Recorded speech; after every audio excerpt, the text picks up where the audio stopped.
Welcome to Gun Owners of America, State of the Second podcast. I'm Kailey. And I'm John. And today we're joined by Rich Angstadt, the president and founder of Angstadt Arms, a leading firearms and suppressor manufacturer trusted in over 30 countries.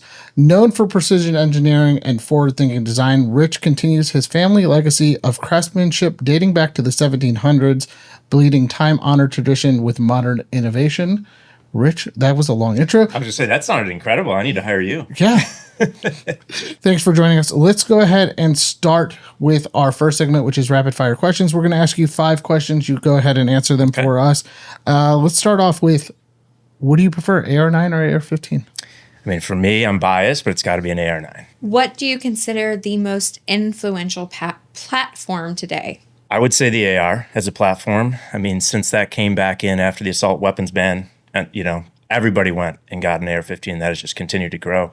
And we see it on the law enforcement military side, obviously the military, but law enforcement and even the other guns that they're going to, while it's not an AR-15 or an M4, shares all the same controls. So I would definitely say that. What would you consider as the most underrated caliber? Man, that is a really tough question. I could go any number of ways there. I'd say...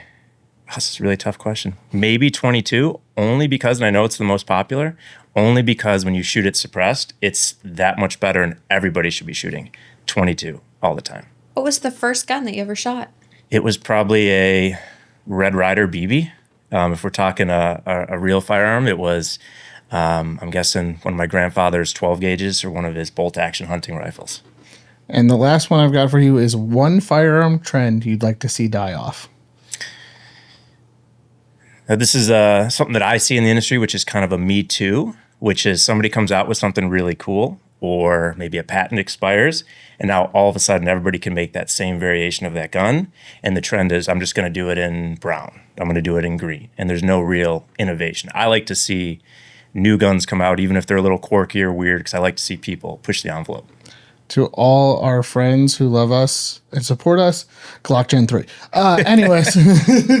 Now I say that, and then you got to ask me what I carry, because it's going to be a Me Too product, right? It's so there's trends that I can kind of poke fun of, and then the day-to-day, what am I carrying? It's usually a Glock 19 or a Glock 19 made by somebody else. Yeah. Yeah, that's a trend that has been going strong. And I don't, listen, great platform to build off of. But it has also now become a Me Too product. So yeah, and maybe just expanding on that, doing something to take it in a different direction, right? Because how do you improve on perfection, right? If we're going to use Glock's term, well, you can do things differently, because better is subjective. So everybody's got their own preferences. So I do think it's cool when somebody takes kind of a proven platform and steers it in a slightly different direction. Looking to upgrade your everyday carry? Langdon Tactical takes factory firearms and turns them into precision-built tools you can trust. From world-class trigger jobs to complete custom packages, every detail is built for smooth, faster, and more accurate performance. Known for the legendary LTT Beretta 92, Langdon Tactical sets the standard in custom handguns. Trusted by professionals and enthusiasts alike, Langdon Tactical delivers more than upgrades. It delivers precision-built confidence. Learn more at langdontactical.com and use code LTTGOA for $100 off orders over $1,000. Let's go ahead and dive into this. So go ahead and give a little bit of backstory about your company, how you got started. It sounds like you have a rich family history of innovation and technology and building. So kind of dive into that. Yeah, I struggle with where to start in this because, going back to your question of the first gun I ever shot, my grandfather got me into firearms at a very, very young age, and he was an enthusiast. He was what I would call a rifleman, somebody that would go to the range every week, just meet with his friends, target practice, loved all different types of guns. And he was influenced because the Angstats in the 17 and 1800s, as you mentioned in the intro, were master gunsmiths. So they crafted these incredibly beautiful, robust, it would be a Kentucky long rifle, a smoothbore musket, right? Octagonal barrels that not only looked beautiful above your fireplace, but also at the same time could be used to defend your family. It was used for hunting. And so I grew up with that kind of overshadowing guns where, as a kid, you get into them because they're just really fun, really cool to shoot.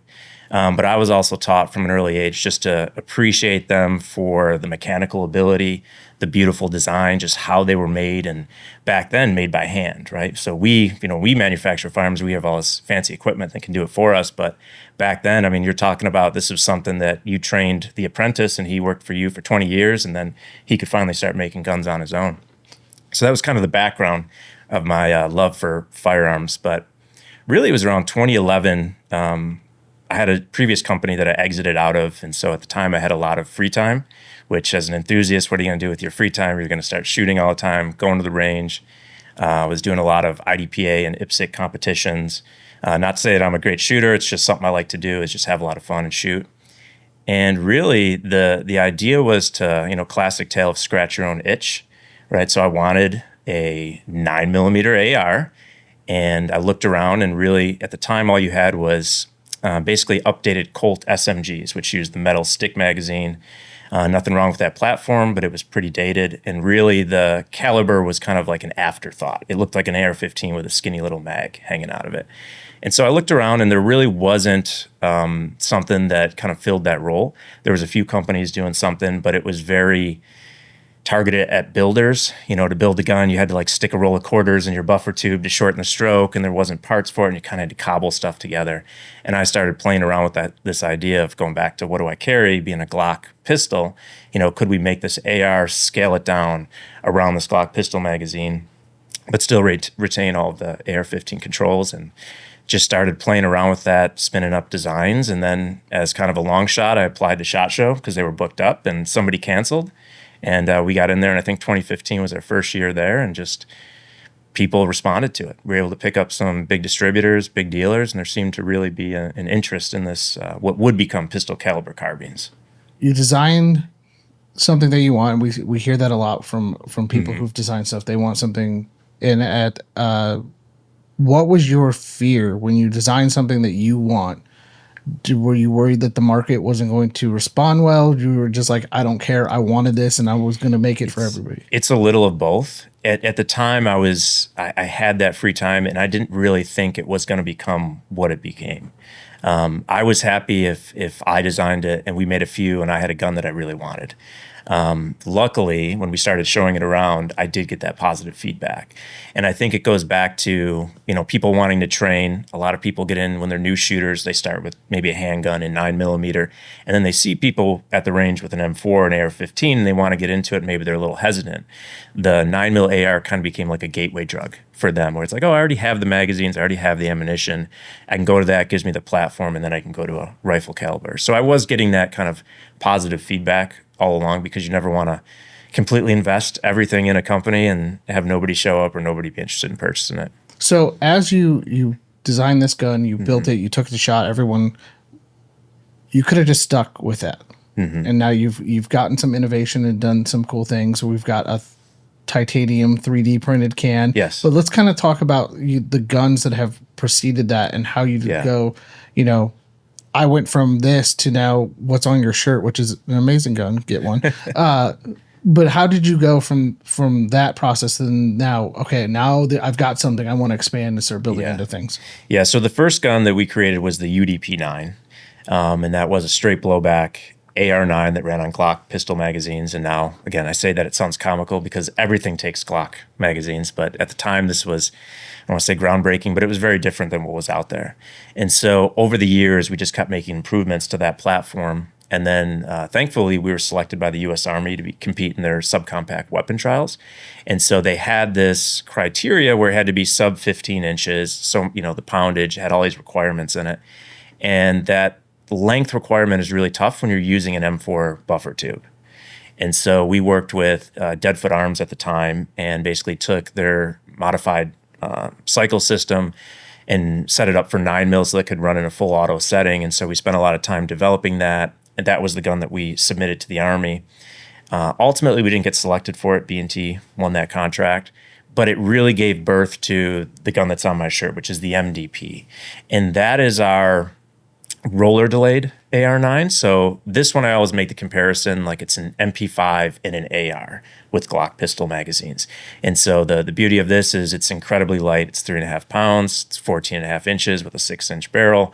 Very, very flat shooting, low recoil like an MP5. And again, it takes the most common pistol magazine. So it was really just learning from the end user, in this case, the U.S. Army. What are they looking for? Because they're really going to set the tone for a lot of other outfits around the world. And we want to make something that's well received. And so we kind of took that direction from the SCW contract and then pushed into our development of the MDP. Now I have to ask, which one do you prefer? Do you prefer direct blowback or roller delayed?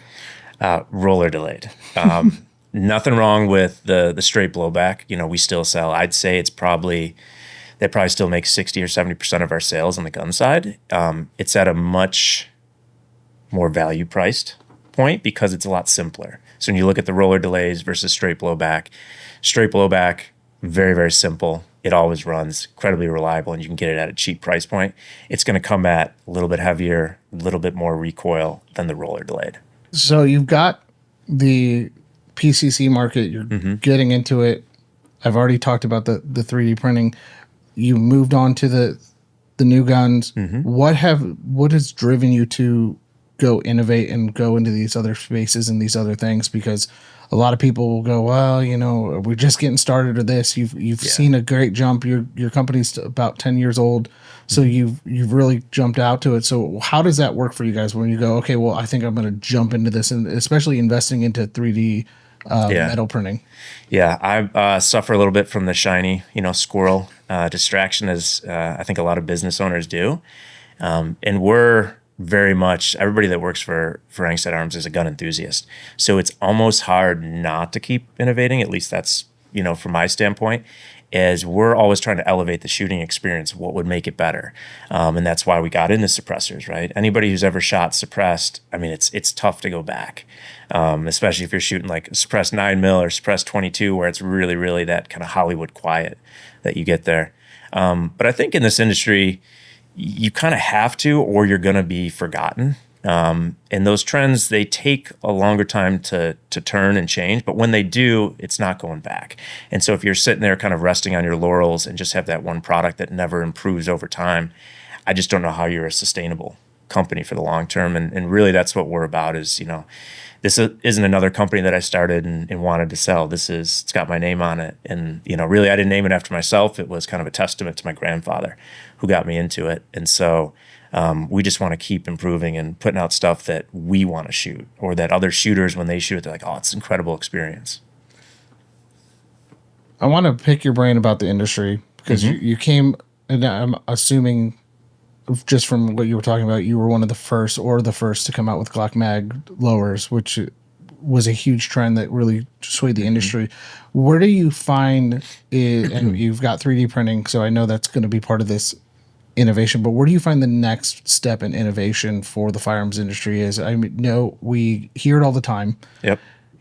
Nobody's innovating, or we're just putting lipstick on this pig, or doing this or that. Yeah. Where is the next big step for not only the industry, but for Angstadt?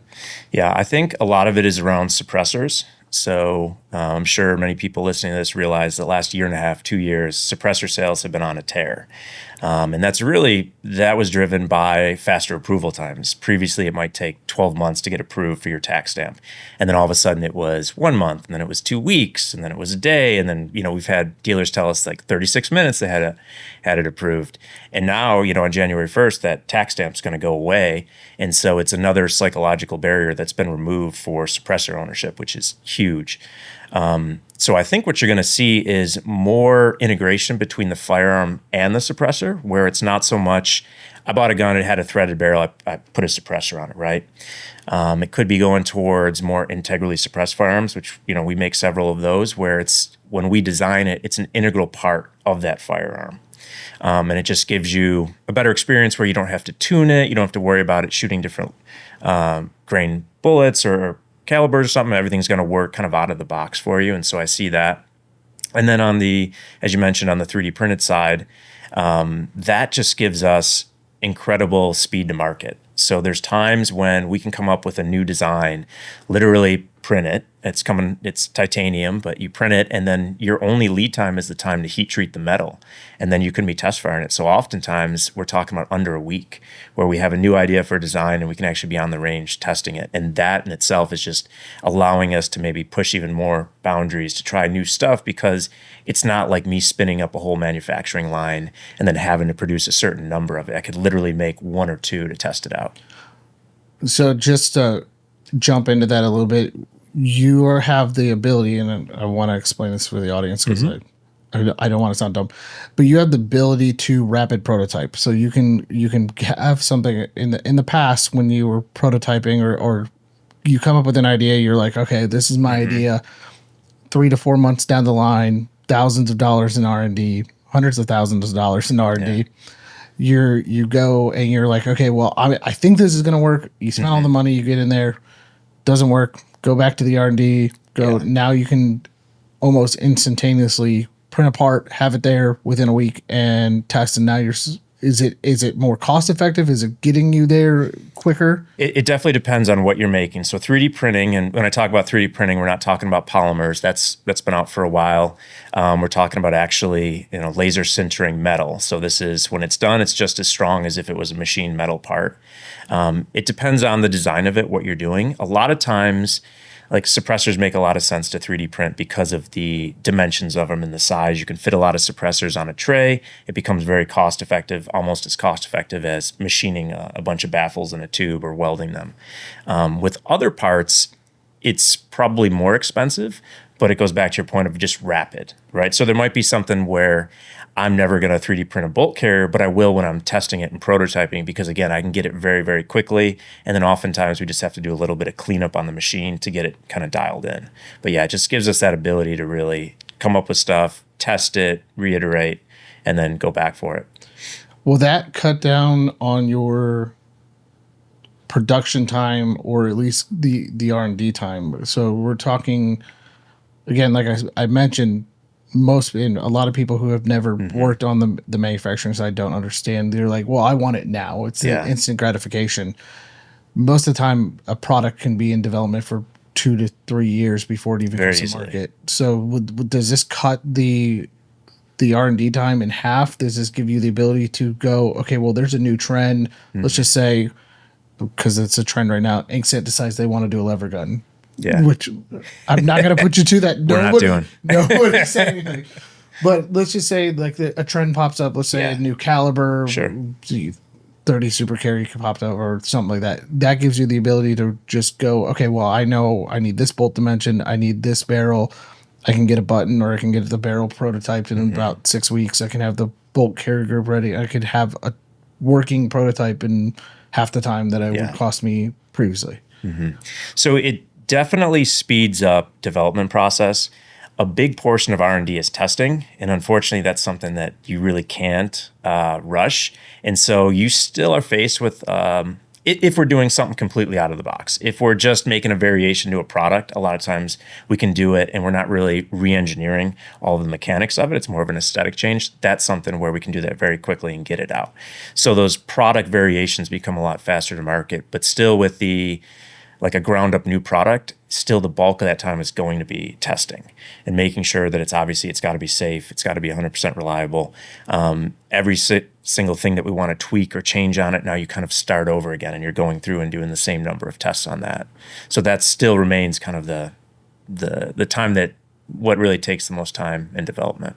If you're looking for a one-stop shop for all of the parts that you need for your current build, your next build, or to dial in your everyday carry, look no further than Primary Arms. They are a fantastic supporter of gun owners of America. And for many of us, they are the first place that we stop when we're looking to build our next gun. So check them out at Primary Arms and you won't be disappointed. So for the nerds out there who are listening to this, what are your testing standards? If you don't want to share them, you don't have to. No, it's fine. A lot of times for what we're doing, it's around the contract. So we do a lot of firearm design and development. It might be tweaking one of our existing firearms, and we've got mil-spec standards that we're adhering to if there's anything published on it. We do all of our own abuse testing in there, reliability testing, but a lot of times the contract is going to dictate like accuracy. And so, okay, we look at that, see what it is. They're using this bullet, this grain weight. We're going to go ahead, put the gun on the ransom rest. We're going to shoot 20 guns, take all the averages, make sure that we're in there. Everything's videotaped, everything's documented, and then we're able to furnish that to the client. But really, it's kind of driven from that end user. As a generational thing, this gunsmithing, this very American thing of the firearm and things like that. What drives you? What in history, or how does that history drive you? Does that make you, when you put out a product, do you look back and go, well, my ancestors approve of this product? Is this something that I can stamp their name on?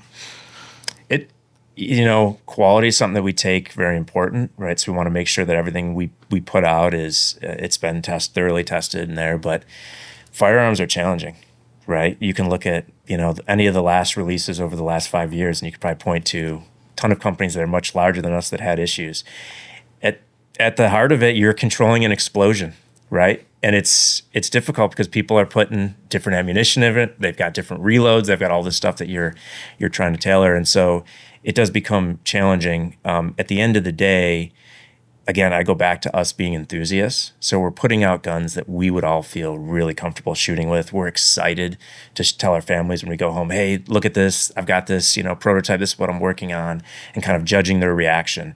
And if we're not excited about it, then we don't go forward.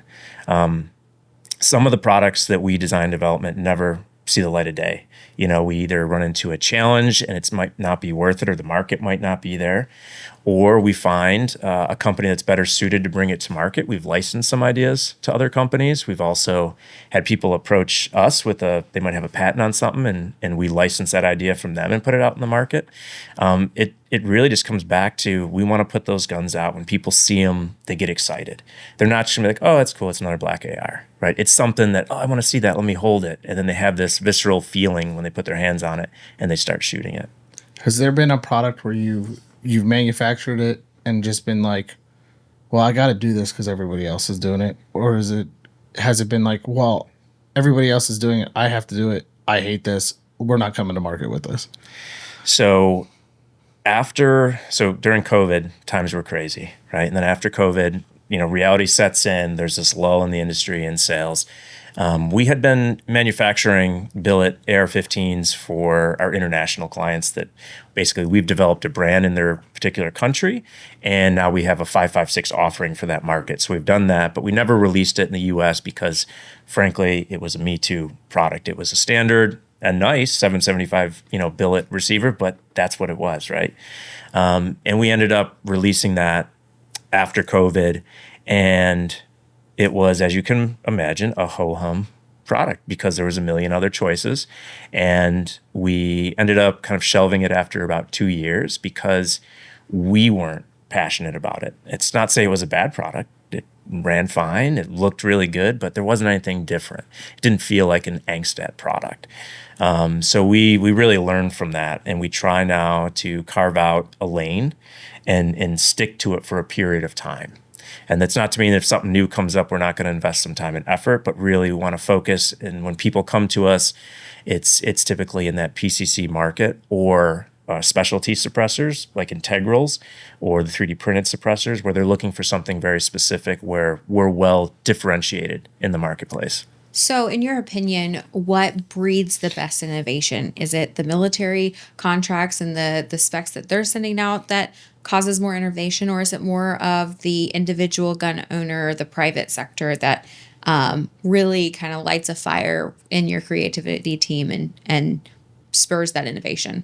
Yeah, I'd say it's a little bit of both. So obviously if a contract comes out, and typically when a contract comes out or there's a tender for like an international contract, you've kind of already seen the trend emerging. And really what I like to do is kind of look at what I'd call hobbyists, but it's really builders. What are people putting together? If you go on the forums or you're on social media, what are people looking at and what are they trying to do there? And it might just be some guy who's, like an at-home gunsmith who's kind of customizing something. And then you're seeing interaction. And also it's just kind of asking why. Why is this always like this? So we developed a product that's not out yet. It's basically an integrally suppressed 5.56 barrel, and we approached it as, why don't they sell well currently? Because you can buy an integrally suppressed upper, and you look at it and you say, well, they're very expensive because of the way it's built. You have to buy every single part. It's complete upper, so you're at like $2,000 or $2,500. And then we say, well, why is that? Well, the suppressor's got to be pin and welded to the barrel, otherwise it'd be a short barrel, and then you're dealing with that. Okay, well, why does it have to? Could we have a 16-inch barrel and have the suppressor slide over it? And then you only have to buy these two components. And so we went down that kind of development process. And it's really just looking at, this was a case where something probably should have been more popular and it wasn't, and then uncovering why that is, and then trying to improve upon that. You brought up that the integrally suppressed stuff. Have you ever just been laying in bed at night and just go, I got an idea, and then have to write it down? All the time. It's I would say the best ideas typically come when I'm walking the dog and I'm not listening to anything. I'm just sitting there thinking about an idea, or somebody else in the company comes up with something. Hey, I thought about this the other day, and it might have been something that we were working on 3 months ago, and then they took that time away from it, and then you're subconsciously, your mind's still thinking about it. So yeah, a lot of times that's when it really hits you, is those weird times when you're just sitting there quiet. So my weird one was in the shower. Ideas would pop up in the shower, and then you're like, oh, I've got to write this down. And nothing around to write it down with. But Obviously, we understand that a lot of your products are all around the NFA. Mm-hmm.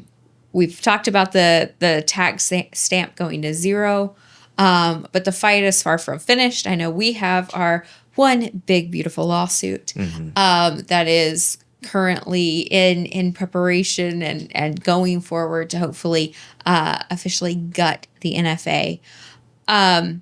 What are the things that you think will open up from the consumer side once the unconstitutional hurdles of the NFA go away? Yeah, and that's incredible work that the GOA is doing on that, because the NFA should not exist. We can all agree on that. It needs to go away. I'm pretty bullish in thinking that will happen. I don't know when. I think you're going to see, and this is one of the things where I wrestle. So obviously suppressors, right? They've been doing really well selling. If there's not that tax stamp, they're going to sell even better. If you don't have to go through the additional hurdles of the NFA, they're going to sell even better. And that becomes a normalized product that I think all gun owners are going to own multiple suppressors the same way that you own multiple firearms, because they all serve a different purpose. I think suppressors are going to do that. Short barrel rifles is another one. This is one that I don't know if I'm as bullish on it, because pistol braces offer a really good alternative, where if you want to shoot suppressed, there's not really an alternative. It's not like you can get this magical ammo that's just quiet, right? You need a suppressor. I own several SBRs and I like having that and stuff. So I'm really hopeful that it'll increase SBR sales, but I'm not sure if that trend is actually going to take off as well as suppressors are. I agree with you. I mean, the number of pistol brace firearms out there kind of makes the NFA void at this point. There's no point. It's common use.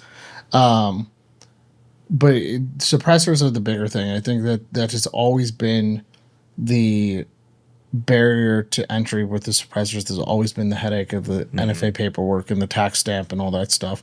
And it just, as somebody who owns a lot of guns and owns no suppressors, that's why. It's just, I didn't want to deal with all that stuff. So I didn't know you were so uncivilized. I am super.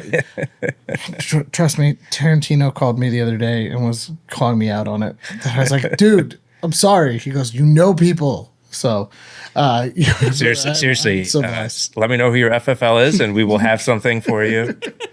We can solve this. Yeah, it was funny because Goals Range Day for our media folks, we had a Barrett was there and Car Arms was there, and Barrett had a suppressed 50 cal and Car Arms did not. And the guys over at Barrett looked at me and goes, "They are so uncivilized over there." It was shaking the whole, like, you'd fight, everyone would be like, "Oh, that's going off," but it was just, it is funny how you go from you go from shooting guns and for all these years and you're like, oh, shooting guns great, and then you shoot them suppressed, and then everyone just, you don't shoot suppressed anymore, and you're shooting and everyone's like, you're so uncivilized. It's, and I mean, so I think this is a good part of us in the industry and GOA and consumers trying to shape the narrative around suppressors, because I think people that are against them let Hollywood dictate it, right? And they think that everything's going to be so magically quiet, you're never going to be able to hear it, and only bad people use suppressors, which we obviously know is couldn't be further from the truth. So I think it's great that we're kind of taking over the narrative around it, because once people realize that it's safety. You're damaging your ears every time you shoot a firearm, and why wouldn't you want to lessen that? It would be like if you went shooting and didn't want to put on ear protection, right? People would look at you like you're crazy. Yeah. Well, it's always been one of those like cognitive dissonance when you see like OSHA has come out and said we support suppressor use, like they're great, 2 thumbs up, and then on the flip side you have the ATF that's like absolutely not. Yeah. They're horrible, and it's like you're under the same government, and yet the views are so wildly different, and it's never made sense. And well, that's the government for you. But and you have other countries where you can't shoot a gun without a suppressor because of noise pollution. It's I mean, everybody likes hearing a car engine, but do we have mufflers for a reason? I'm just saying. I realize that there are many choices when it comes to who you choose for your cell phone service, and there are new ones popping up all of the time. But here's the truth. You won't find another cell phone service provider that does more to defend our Second Amendment right to bear arms than Patriot Mobile. For more than 12 years, Patriot Mobile has been on the front lines fighting for our God-given rights and freedoms, while also providing exceptional nationwide cell phone service with access to all 3 of the main networks. Don't just take my word for it. Ask one of the hundreds of thousands of Americans who have made the switch and are now supporting causes they believe in simply by joining Patriot Mobile. Switching is easier than ever. Activate in minutes from the comfort of your own home. Keep your number, keep your phone, or upgrade. Patriot Mobile's all U.S.-based support team is standing by to take care of you. Call 972-PATRIOT today or go to patriotmobile.com/GOA. Use the promo code GOA for a free month of service and 15% off every line. That's patriotmobile.com/GOA or call 972-PATRIOT. And make the switch today. So it is time for our next segment from the Soapbox, the time that we take a spicier look at the conversation. So I'm going to open up the floor to our guest. What is your hot takes going on in the industry and culture, whatever you want to address? Hot take. Let's go back to suppressors a little bit right now, because we all know, beat it to death, January 1st, 2026, no more $200 tax stamp. That's incredible. It's one step. Hopefully NFA gets removed, and that's the ultimate step. But what we see right now, and depending on when this airs, typically in the summer, there's a slowdown because the firearms industry, it's hard to compete with swimming pools and trips to Disney World. I get it. And then it ramps up in fall and the holiday season. A lot of people are sitting on the sidelines. We see this when we talk to dealers, and they're like, well, I'm going to wait till January 1st because I want to save that $200. And I agree with you. It's great. You always want to save money where you can. The problem, and this is something that we see kind of in the industry, is on January 1st, if everybody else is going to buy a suppressor, 1, is that suppressor you want going to be available? 2, if it is, what's going to happen to the approval times, right? Because we haven't talked about this at all, because it still is on the NFA. I mean, they've been fast. Are they going to continue to be fast? Is that going to slow down? Are you going to be able to get what you want? And is the price going to go up because demand skyrockets again? So yeah, maybe you save $200 on the tax stamp. Maybe you end up spending $150 more on the suppressor because you couldn't get it at the price that it is right now. I think as a consumer, I try to think of like a consumer and what they would think. There's a lot of promotions going on with other manufacturers. A lot of great companies are offering, rebates now. So you end up kind of saving the same thing, and you could own that product now, enjoy it now, and not have to worry about that on January 1st. Or there's dealers that are doing what they're calling like a layaway. Purchase the gun from them, they'll hold it, and then you can go submit it, next year and save yourself the $200 tax stamp. So, well, I agree, saving money is amazing. We always want to see, okay, is it really going to be available? on January 1st. Yeah, I've heard from other dealers about that, and I applaud a lot of them who are holding it. But again, you're absolutely right. The supply and demand is going to go through the roof. And if you're a dealer out there, recommend probably stocking up a little bit on the number of suppressors you have, because we don't know what's going to happen. Our brains are all predicting like, boom, there's going to be this boom. I'm hoping that there's this giant boom and everyone's like, yeah, I want a suppressor, which you should have, because if you don't, you're uncivilized. So I do wonder, and this is, I don't know what the answer is, and you guys could probably tell me like this is a dumb statement, and it's fine. I've made those before. But I really wonder from the first time gun owner perspective, that's the group that like my heart is always focused on, because how do we bring people into the movement? That's one of the core pieces of my life. And so I wonder if we will see suppressors have that rentable ability, because I can't tell you how many people that I say, okay, you want to go purchase your first gun, go to a range that has guns to rent, try out multiple things, see what you like. But I don't think we as an industry have really thought through the educational piece for first-time gun owners, for new gun owners, and how do we start building a normalcy around suppressors once the NFA is no longer a thing for suppressors. I personally, from working on both sides, on the manufacturing side and on the retail side of firearms, I think the narrative of suppressors has changed a lot since I was behind the counter.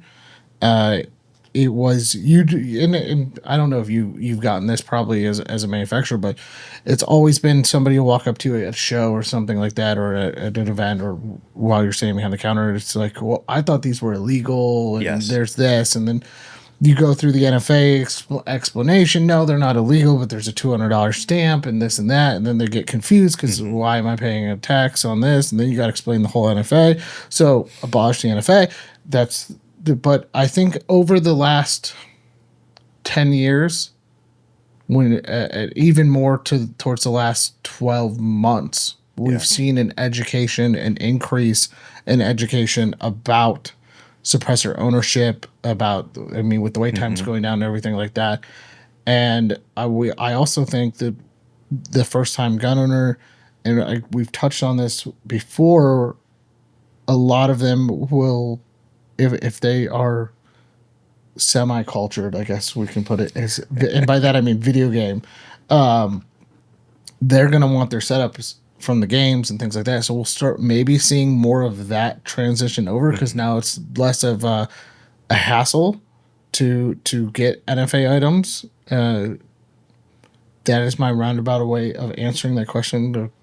Yeah, it's a really good question too, because that is something about normalizing the culture around suppressors, right? That's something that internally we use that phrase, normalize gun culture, because like the way that I grew up, guns are normal. It's just an everyday part. You might carry a gun, you could use it hunting, you could have fun with it, target practice, but not everybody has that experience, right? And so how do we bring, as you said, more people into the fold?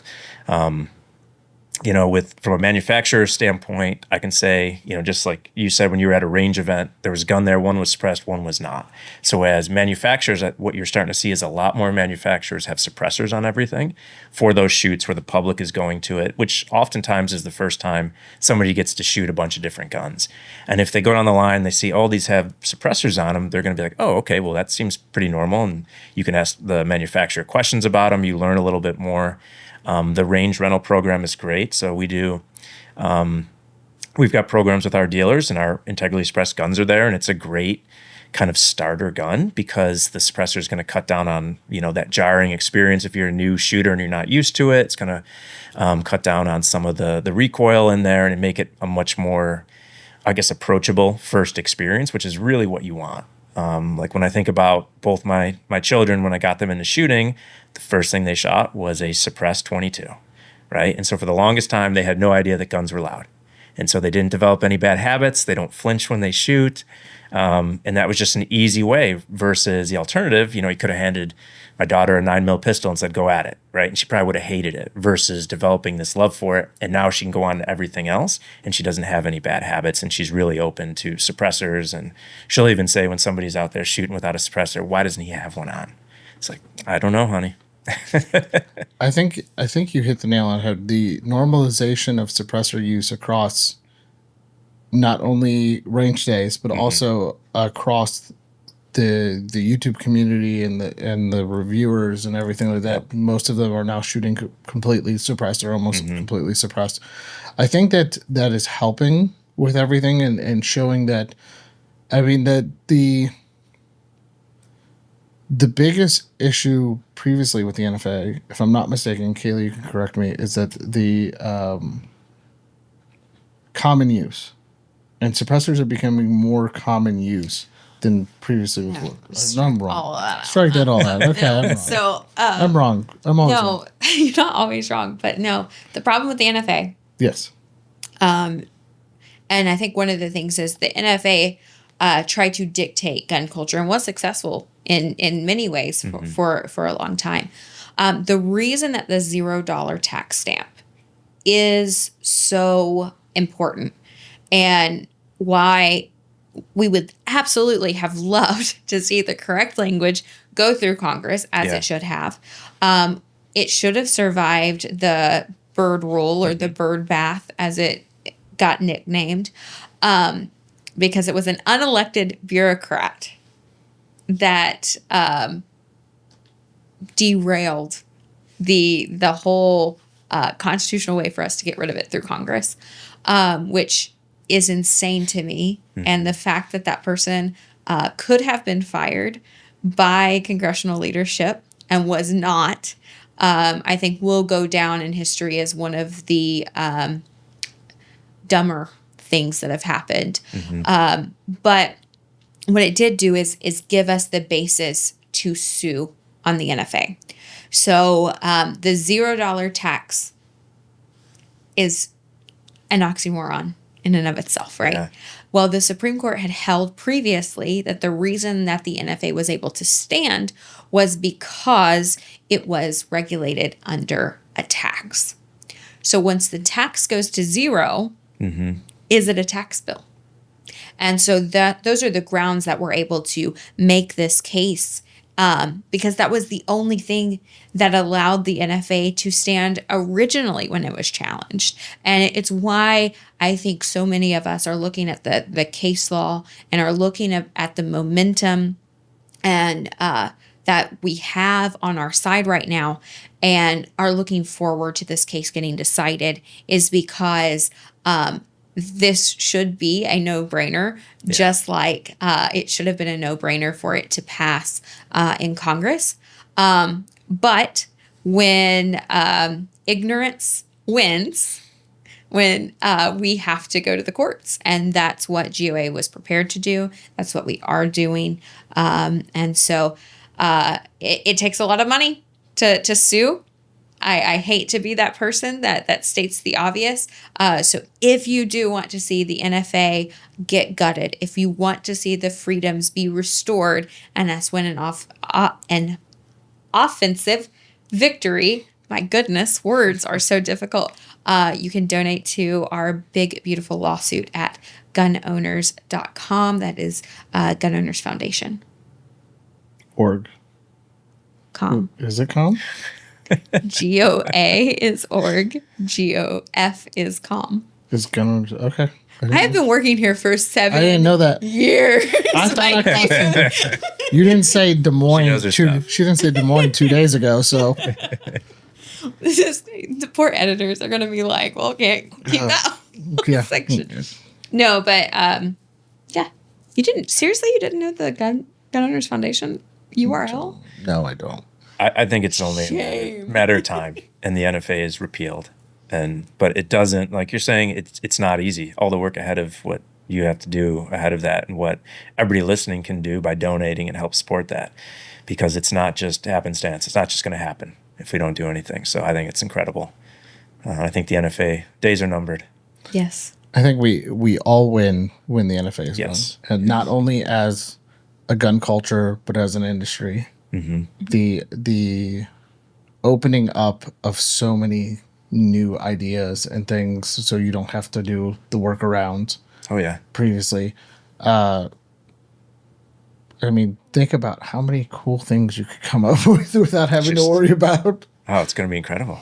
Yeah, but I think, we talk about what you were saying as one of your company's ethos is, normalizing gun culture. Yeah.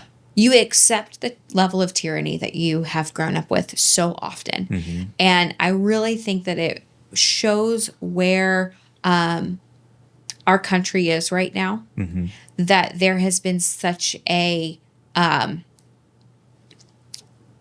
revival of constitutional values that people are wanting to getting involved at their state level, at the federal level, to take back our freedoms that have been destroyed for many years. I mean, the NFA came around in the 30s. Yeah. There are very few people alive that saw that. And so it's so important that, this is part of our heritage. This is part of what we have to celebrate, and that we've allowed a groundswell to happen, that we have cultivated innovation despite challenges, and that we've seen suppressors get better and better, and all of those things. Sorry, I'll get off my soapbox. So all of those things culminate to a point where we are actually able to win back, and then think about, our children and our grandkids will be able to enjoy a freedom because we decided enough was enough, and that we're going to take stuff back.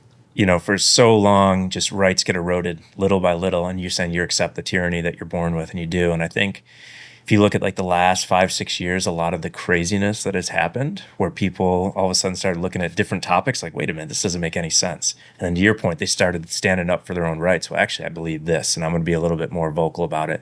And there's organizations that, will support them, and you can donate to them. And so it is an incredible time where I really feel we're in a better position to make changes and get back our rights that were basically stripped, right?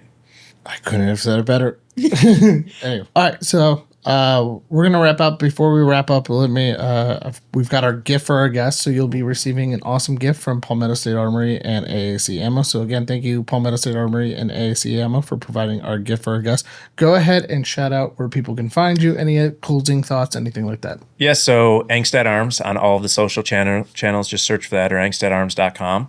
I'd also challenge you, if you're listening to this and you think it's kind of cool, go into your local gun store and ask about our products. And if they don't have them, tell them about them. Share this podcast with them. But really go support that local community. If you haven't shot a suppressor, do me a favor. Go to the rental range, shoot a suppressor, ask somebody who's got one to take you shooting. And just get more people into the fold by taking them shooting. Absolutely. Well, thank you for listening to this week's episode of the State of the Second podcast. Be sure to like, share, subscribe, leave a 5-star review on podcasting platforms.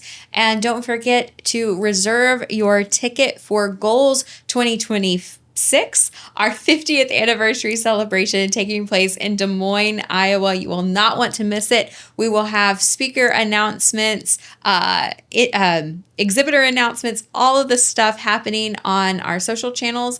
That is goals_con on all social media platforms. And we'll see you in Des Moines. See ya. Bye-bye now.